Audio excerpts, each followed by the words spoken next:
اس budget کے اندر جی let me ask you, let me put you on the spot, جی کیا آپ وعدہ کرتے ہیں کہ اس بجٹ کے میکنگ میں آپ یہ ایشو ریز کریں گے گورنمنٹ کے ساتھ کہ یار پاپولیشن پلاننگ کو سینٹرل پلیس دیں، اس کو پرائرٹی پہ ڈیل کریں، بیکاز اس کا امپیکٹ ہر شعبے کے اوپر ہے؟ دو چیزیں. پہلی بات تو آپ کے سوال کے جواب میں جی انشاءاللہ، ٹھیک ہے نا، تاکہ وہ سوال ادھر ادھر نہ ہو جائے. لیکن میرا خیال ہے کہ اس کی بڑی ذمہ داری صوبوں میں منتقل کر دی گئی ہے 18ویں ترمیم کے بعد. اس وجہ سے آپ ہی کے پروگرام کی وساطت سے میں صوبوں کو بھی دعوت دوں گا کہ جیسے میں کہہ رہا ہوں کہ ہم پوری اپنی پلاننگ میں کوشش کریں گے، صوبے بھی جن کی پرائمری اب ذمہ داری 18ویں ترمیم کے بعد یہ ہو چکی ہے، وہ آپ کی گفتگو، میری نہیں، میری تو سیاسی گفتگو ہو جاتی ہے نا، پولرائز ہو جاتی ہے. نہیں، اس کو ایز اے ہیلتھ ایشو، کام رائٹس ایشو لے لیں، as a child's issue, as a mother's issue, آپ as an educational issue, as an health care issue, as an economic issue, as a developmental issue, as an economic growth issue. آپ کس زاویے سے اس کو دیکھیں، جس زاویے سے دیکھیں گے یہی آپ کو اس کا محور نظر آئے گا. اور یہ میں تو بڑا آج خوش ہوا ہوں آپ کے پروگرام میں آ کے. پہلے تو اور قسم کا پہلا، ہم کبھی آپ کو دکھی نہیں کرتے، نہیں، لیکن بہت ہی آپ نے ایک اتنے سینٹرل پوائنٹ کے اوپر ایک اتنا اچھا آپ نے پروگرام کیا ہے کہ میں آپ کو نہیں، ہم کوشش یہ کر رہے ہیں کہ اس سبجیکٹس کو ذرا جتنے گورنمنٹ منسٹرز ہیں we bring them on and we say کہ خدا کا واسطہ اس مسئلے کو دیکھیں.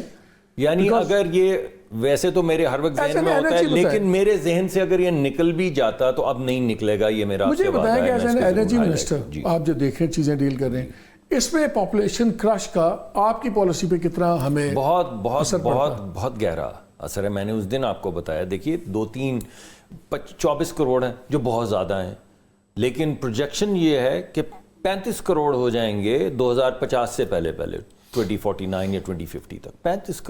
35 کروڑ کون سا ملک ہے دنیا کا جو 35 کروڑ ہے؟ اور اس کے وسائل، 35 کروڑ لوگوں بچوں کے لیے پانی، 35 کروڑ بچوں کے لیے تعلیم، 35 کروڑ لوگوں کے لیے صحت، 35 کروڑ لوگوں کے لیے معاشی یعنی اپرچونٹیز.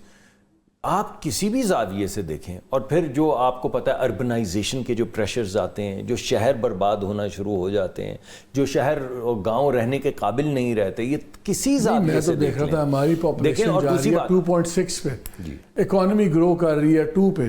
ہم تو انگریزی میں نہیں کہتے you have to keep running just to stand still. جی، مگر اگر آپ 3 پہ بھی کر جائیں تو یہ مسئلہ تو حل نہیں ہوگا نا. یہ بات ٹھیک ہے آپ کی کہ دیکھیے، اگر ہم آپ کے نقطہ نظر کو آگے بڑھاؤں، اگرچہ ایسا ابھی نہیں ہے، لیکن ایک ایسا ملک جہاں پہ ترقی بھی بڑھ رہی ہو اور پاورٹی بھی بڑھ رہی ہو، کیونکہ پاپولیشن اس سے زیادہ بڑھ رہی ہے، تو یہ تو کوئی بات نہیں نا. یہ کوئی سلیقے کی بات تو نہیں ہے کہ آپ دوڑ ہی لگائی رکھیں اسی جگہ پہ کھڑے ہونے کے لیے، جیسا کہ آپ نے کہا کہ اتنی تیز دوڑو کہ وہیں کھڑے رہ جاؤ. یہ کیا بات ہوئی؟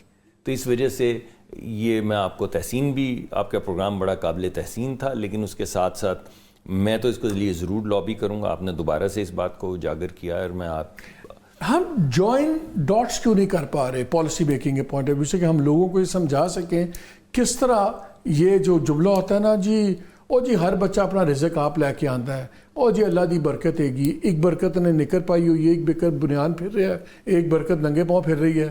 یہ ہم ڈاٹس کیوں نہیں جوائن کر پائے لوگوں کو بتانے کے لیے کہ یار یہ دس از ناٹ ورکنگ؟ ہم نے بہت ہی مشکل سوال پوچھا ہے، لیکن میرا خیال ہے اس کی وجہ وہ ہے کہ کوئی بھی ملک، میں اکثر سوچتا ہوں کہ اگر ویژن 2020 نہ ہوتا تو ملیشیا کیا ہوتا. اور اگر آپ ویژن 2020 پڑھ لیں تو وہ ایک کمپریہنسو ویژن ہے. اس کے اندر انہوں نے تب بتایا ٹرن آف دا سینچری پہ کہ 2020 میں 2020 پرفیکٹ ویژن بھی ہوتی ہے، تو انہوں نے کہا یہ بھائی ایسا ملک دکھے گا، اس ملک میں ایسی سیاست ہو رہی ہوگی، اس ملک میں اس طرح کے بچے ہوں گے، اس ملک میں اس طرح کی اکنامک گروتھ ہو رہی ہوگی، اس طرح کی اپرچونٹیز ہوں گی، اس طرح کی ہم ایکسپورٹس کر رہے ہوں گے. یعنی یہ ایک شیئرڈ ویژن تھا جس کو انہوں نے 2020 کا نام دے دیا. یہ جس طرح ابھی سعودی عربیہ کے اندر ویژن 2030 جو ہے وہ ایک فورس بن گیا ہے کہ ہر بندہ ایک اس کی طرف دوڑ رہا ہے، پہنچے نہ پہنچے مٹیریل نہیں ہے. مجھے لگتا ہے کہ کلیکٹیو ویژن جو ہے، کلیکٹیو ویژن ایک تو اس کا فقدان ہے، دوسرا جو ہماری پولرائزیشن ہے، جس طرح میں نے آپ کو کہا تھا so the country should be thrown into the pits. نہیں، لیکن یہ ایک ایسا سبجیکٹ ہے جس میں میرا خیال ہے پولرائزیشن افیکٹ نہیں کرتا. نہیں کرتی. آپ کوئی پالیسی اور بنائیں گے نا تو آپ سے پی ٹی آئی کا جھگڑا ہوگا, پرائیویٹائزیشن کریں گے, پیپلز پارٹی ناراض ہوگی. یہ ایک ایسی چیز ہے کہ جس پہ اگر کوئی بات کرے تو سارے ڈسیپلین نہیں کریں گے. مالک صاحب, میں آپ کو لسٹ دے دوں گا پارٹیسپینٹس کی اور آپ وہ پروگرام کر لیں, اس طرح کا پروگرام نہیں کر پائیں گے. ہو سکتا ہے میں ہی اپنے نقطہ نظر سے ادھر ادھر ہو جاؤں. یعنی اتنی شدید پولرائزیشن ہو چکی ہے کہ کوئی آپ ریشنل گفتگو کسی کے ساتھ نہیں کر سکتے. آپ اچھی بات آپ ایک ہی گفتگو میں اپنے آپ کو پلٹا کھائیں, دوسری طرف چلے جائیں, وہ دوسری پارٹی اس طرف آگے بیٹھ جائے گی اور کوئی تاریخ کا پرانا حوالہ نکال لائے گی کہ میں آپ کو بتاتا ہوں کہ آپ کی جو بات ہے وہ کیوں غلط ہے. How do we move forward on this? کیسے ہم اس کو لا سکتے ہیں؟ I think two things are very important.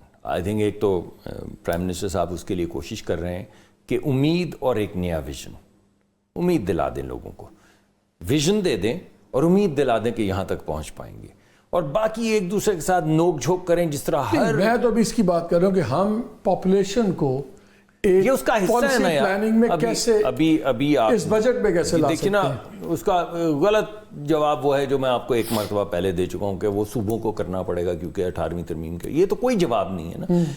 جواب وہی ہے جو آپ نے پہلے ہی دیا کہ کسی بھی زاویے سے دیکھو, یعنی کسی بھی زاویے سے دیکھو, شش جہت میں دیکھو تو آپ کو دکھے گی وہی بات. تعلیم سے دیکھ لو, اکانومی سے دیکھ لو, رائٹ سے دیکھ لو, ہیلتھ سے دیکھ لو, تو آپ کو ایک کلیکٹیو ویژن, یہ تمام جو جہتیں ہیں, تعلیم کی, صحت کی, ترقی کی, ڈیولپمنٹ کی, رائٹس کی, فریڈمز کی, یہ تمام جہتیں آپ کو یہیں لے کر جائیں گی. تو آپ کو ایک شیئرڈ ویژن, لارجر ویژن دینا پڑے گا rather than a tactical program, اور پھر اس کے پیچھے انجن لگائیں کہ یہ ہمارا پلان ہے. جیسے آپ نے بنگلہ دیشی اگزامپل دی, یہ ہمارا تعلیم کا پلان ہے, یہ ہمارا رورل ڈیولپمنٹ کا پلان ہے, یہ ہمارا ایگریکلچر کا پلان ہے. I'll take a point cue from what you said. اسی پہ پروگرام ختم کرتے ہیں. ناظرین, پروگرام شروع پالیٹکس پہ ہوا تھا لیکن سینٹرل ایشو ہے. میرا خیال ہے کہ جیسے مصدق صاحب نے بھی ایک بات انٹرسٹنگ کی, اس میں رائٹس کی بات کی. اگر پاپولیشن کو ہم چائلڈ رائٹ کے بیسس پہ فریم کر لیں تو میرا خیال ہے پھر کسی کو اعتراض نہیں ہوگا, نہ پی ٹی آئی کو ہوگا, نہ پیپلز پارٹی کو ہوگا, نہ جے یو آئی کو ہوگا. چھوڑ دیں اکانومی, چھوڑ دیں ہیلتھ, چھوڑ دیں ایجوکیشن. ایک جب بچہ اس دنیا میں آتا ہے اس کے رائٹس ہیں. اس کا رائٹ ہے ایجوکیشن, اس کا رائٹ ہے صحت, اس کا رائٹ ہے نیوٹریشس فوڈ, ہر اس کا رائٹ ہے. اسی رائٹ سے اور ماں کے رائٹ کو پروٹیکٹ کر لیں تو یہ پاپولیشن کا مسئلہ خود ہی ہمارا کنٹرول ہو جائے گا. لیکن کیا یہ سینٹرل پوائنٹ بن سکتا ہے؟ بیکاز اس ملک کا مسئلہ ہے سب سے بڑا ہے ہی آبادی. یہ ہسپتال جو آپ کے پوری آپ کو میڈیسنز نہیں مل سکتی کیونکہ ہم بہت زیادہ ہیں. پیٹرول آپ کا یہ ہے کہ آپ امپورٹ کرتے ہیں اور بل اتنا زیادہ ہے کیونکہ ہم بہت زیادہ ہیں. ہمارے اسکولوں میں جگہ نہیں ہے اور بچے سڑکوں پہ دھکے کھا رہے ہیں کیونکہ ہم بہت زیادہ ہیں. ہمیں بہت زیادہ میں ہماری طاقت نہیں ہے, اچھے اور بہتر پریپیئرڈ ہونا ہماری طاقت ہے. Let's see what happens. شاید اسی گورنمنٹ کو کچھ پرائرٹیز کو دے دیں. اجازت دیجیے, اللہ حافظ.